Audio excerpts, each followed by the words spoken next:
আসসালামু আলাইকুম রহমতুল্লাহ। নতুন ভোটার নিবন্ধন করার জন্য যা যা করণীয়: ১. নির্ধারিত আবেদন ফর্ম।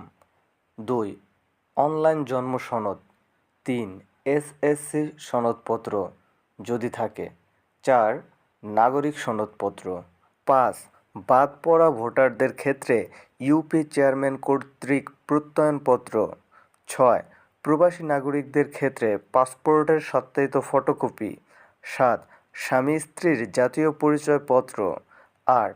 পিতা ও মাতার জাতীয় পরিচয়পত্র। ৯. শনাক্তকারীর জাতীয় পরিচয়পত্র নম্বর ও স্বাক্ষর। ১০. যাচাইকারীর জাতীয় পরিচয়পত্র নম্বর ও স্বাক্ষর। এই হালনাগাদ শুরু হবে ২০ জানুয়ারি ২০২৫ হতে এবং শেষ সময় হচ্ছে ৩ ফেব্রুয়ারি ২০২৫ পর্যন্ত। আরেকটি কথা উল্লেখ থাকে যে জন্ম তারিখ ১/১/২০০৮ বা তার পূর্ব হতে হবে।